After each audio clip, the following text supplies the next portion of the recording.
Assalamualaikum warahmatullahi wabarakatuh. Saudara-saudaraku sebangsa setanah air yang saya cintai, saya banggakan.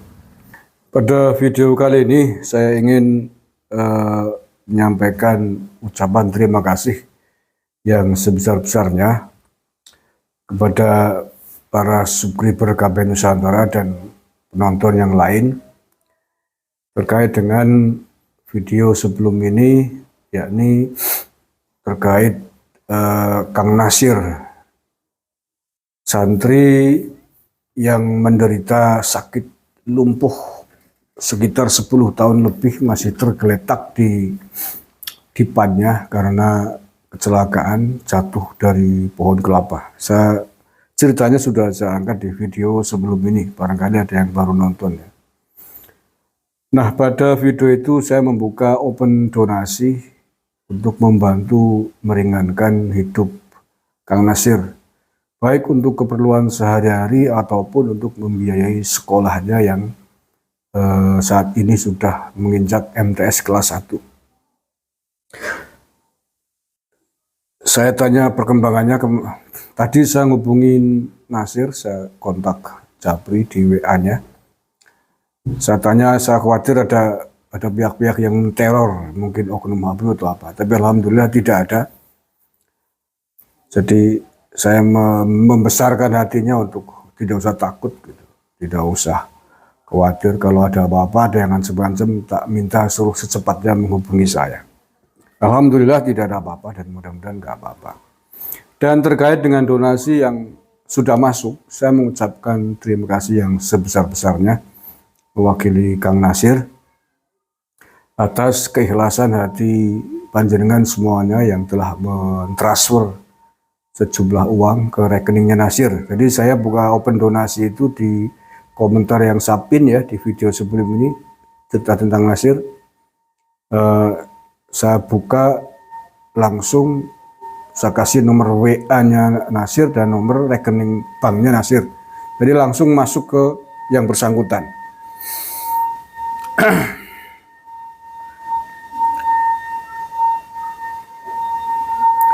Saya memang tidak menanyakan jumlah donasi yang masuk sampai hari ini ya, sejak saya buka open donasi ya, berarti sekitar 3 hari yang lalu Pak ya.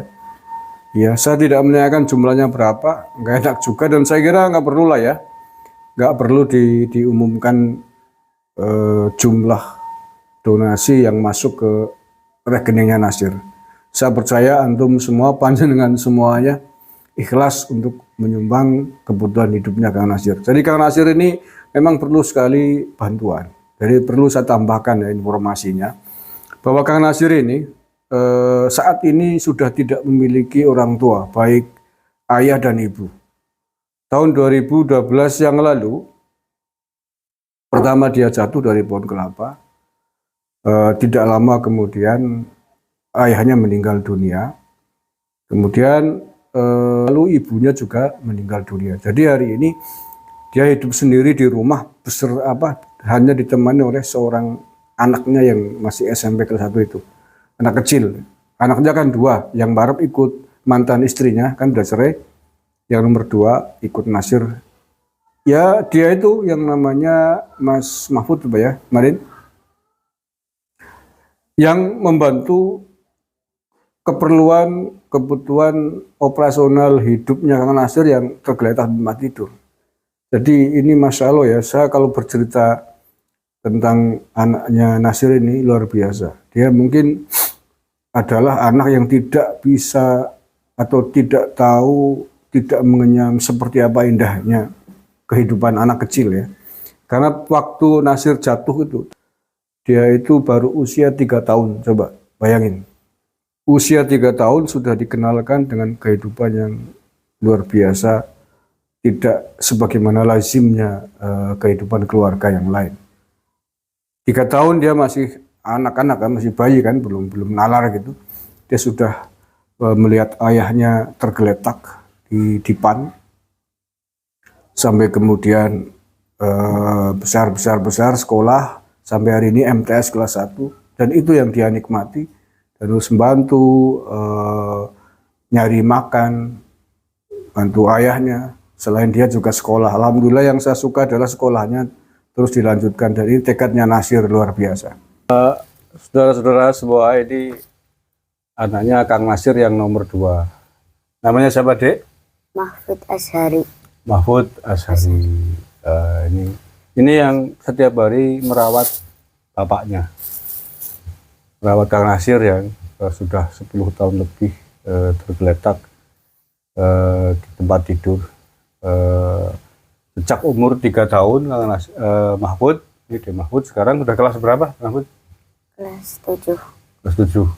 Kelas 1 berarti ya, SMP. Iya. Sekolah di mana? SMP Ma'arif. SMP Ma'arif mana? NU 1 Cilongok. SMP Ma'arif NU 1 Cilongok. Kelas 1 ya. Pak gurunya siapa namanya? Pak Guru wali kelas. Ya. Bu Ani Setiawan. Bu Ani Setiawan, wali kelasnya. Kepala sekolahnya siapa? Hidayat. Pak Hidayat. Ini yang di SMP yang di lapangan bukan? Iya. Ma'arif ya. SMP Ma'arif NU 1 Kecamatan Cilongok. Ya, yang sabar ya. Mahfud, ya Mahfud namanya ya? Iya. Mahfud Ashari. Oke, namanya baik sekali, sabar, merawat bapaknya ya. Iya. Dan putus asa, insya Allah Dek Mahfud menjadi anak yang solih. Amin. Pinter, berkah. Amin. Tidak usah putus asa, sabar. Mudah-mudahan ya ini dengan Dek Mahfud dari umur 3 tahun sampai SMP kelas 1 merawat bapaknya sendirian. Ya karena bapak ibunya Kang Nasir sudah meninggal dunia. Kita doakan mudah-mudahan barokah. Mudah-mudahan menjadi keberkahan bagi Dek Mahfud dan Kang Nasir atas perjuangannya menapaki hidup dalam segala kekurangan dan keterbatasan. Terima kasih ya Dek Mahfud ya, sabar-sabar, yang sehat, jangan bosan merawat bapaknya ya. Iya. Jadi uang yang panjenengan donasikan untuk Nasir sangat membantu kehidupan Nasir, baik untuk kehidupan sehari-hari dan tentu saja untuk kebutuhan sekolahnya anaknya Nasir itu. Nasir memang punya saudara ya, punya adik, punya kakak, tapi mungkin karena sudah terlalu lama ya, sudah 10 tahun lebih, mereka juga punya keluarga sendiri. Jadi mereka pun sibuk atau punya kewajiban mengurus keluarganya masing-masing. Jadi secara intens tiap hari tidak, keluarganya ya mungkin sekali-kali atau saat-saat tertentu bisa mengunjungi Nasir ya, walaupun tinggalnya tidak jauh. Jadi praktis setiap harinya Nasir masak sambil tergeletak itu ya, saya lihat sendiri sih masak nasi pakai magic jar yang ditaruh di sebelah tempat tidur, nah di samping kepalanya, jadi gampang untuk ngambil itu ya. Kemudian selebihnya mengambil nasi dan lain sebagainya, anaknya ini yang bantuin. Lauk pauknya beli ke warung ya, karena maklum lah ya, anak laki-laki SMP kelas 1 kan mungkin belum bisa memasak, belum bisa bikin sayur. Untung aja ada warung makan ya di dekat rumahnya Nasir. Jadi begitu setiap hari. Ya tentang kondisi rumahnya nggak usah bertanya. Tapi yang salut adalah ketabahan mereka berdua. Ketabahan mereka berdua. Ketabahan Nasir, ketabahan anaknya yang sejak sadar umur 3 tahun sampai hari ini harus berteman dengan kondisi kehidupan seperti itu. Jadi sekali lagi sangat diperlukan, sangat bermanfaat apa yang panjenengan berikan kepada Kang Nasir. Lalu dari mana Nasir dan anaknya membiayai hidupnya? Dari mana ya punya uang untuk beli beras, untuk beli lauk pauk, untuk biaya sekolah Mahfud selama ini? Jadi ini juga luar biasa. Saya selalu juga dalam kondisi tidak bisa ngapa-ngapa, tapi dia tidak menyerah dengan keadaan. Dia tetap berusaha untuk bisa hidup, untuk bisa menyekolahkan anaknya dengan cara membuka warung kecil-kecilan. Jadi di samping rumahnya dibuka warung, buka warung kecil-kecilan. Ya, apa yang bisa ia jual, ia jual. Lalu bagaimana ia belanja? Ia menggunakan, yakni dia kulakan dan jualan dengan cara online. Dia akan posting barang-barang yang ia jual melalui status WA-nya. Jadi ia tawarkan barang-barang yang bisa ia jual, yang ia dapat dengan cara online, ditawarkan, diumumkan di status WA-nya setiap hari. Baik yang ada di warungnya dia ataupun yang ia jual dengan cara melalui jaringan digital online. Itu kalau Anda bertanya dari mana Nasir dan anaknya bisa membiayai hidupnya, bisa makan sehari-hari, bisa sekolah. Ya dari itu, seadanya. Nah, istrinya Nasir itu meninggalkan Nasir sejak sekitar setahun. Nasir mengalami sakit karena jatuh dari pohon kelapa itu. Sejak itu dia meninggalkan Nasir, yang nggak tahu alasannya apa ya. Jadi pasca bercerai, saya tambahkan juga nih, kemarin sudah saya ceritakan sedikit, pasca bercerai dari Nasir, dia meninggalkan Nasir. Tidak lama kemudian dia menikah, dinikahi siri oleh oknum Habib, yang informasinya dilantari atau dikenalkan oleh seorang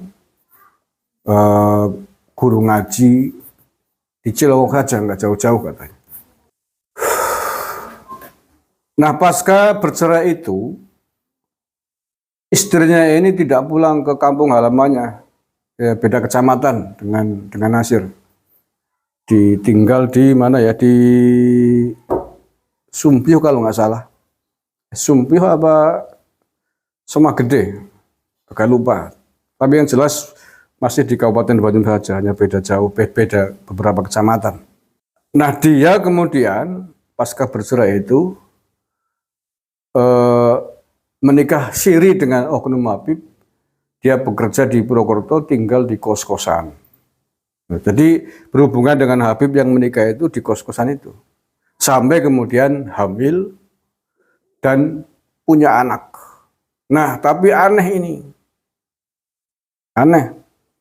Dia hamil sampai hamil besar, mendekati kelahiran bayinya, itu yang ngurusi justru orang lain. Yang ngurusi adalah santri di pondoknya dia dulu. Jadi dia berhenti bekerja, meninggalkan kos-kosan, pulang lagi ke pondok untuk proses kelahiran. Yang ngurusi adalah santri-santri di pondok itu. Pada saat melahirkan bayinya, termasuk anaknya teman saya, gitu. Dia mengakui itu. Ini kan kurang ajar. Lalu bapaknya ini oknum Habib yang nikahin siri kemana?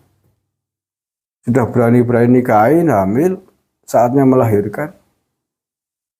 Kepala nggak kelihatan batang hidungnya, nggak ngurusin istrinya, yang ngurusin pula orang lain, santri-santri. Ini banyak saksinya ini. Ini kan kurang ajar namanya. Nah, sampai kemudian setelah itu istri Nasir, sampai bayinya besar. Saat ini saya tanya Nasir, bayi hasil perkawinan siri dengan oknum Habib itu sudah mau PAUD katanya. Kalau sudah mau PAUD berarti ya mungkin umurnya sekitar 4 atau 5 tahun ya. Berarti kan sudah cukup lama itu. 4 atau 5 tahunan. Sekarang hidup sama ibunya, yaitu mantan istri Nasir, di rumahnya sana. Di desa Kemawi, kalau nggak salah Kemawi. Ya Allah ya Karim. Oke, ya itu tambahan cerita tentang Nasir. Terima kasih sekali lagi saya sampaikan kepada saudara-saudara semua yang telah ikhlas memberikan donasinya untuk biaya hidup Nasir dan anaknya. Jazakumullah khairan katsira. Mudah-mudahan mendapatkan balasan yang setimpal dari Allah Subhanahu wa taala. Amin ya rabbal alamin. Assalamualaikum warahmatullahi wabarakatuh.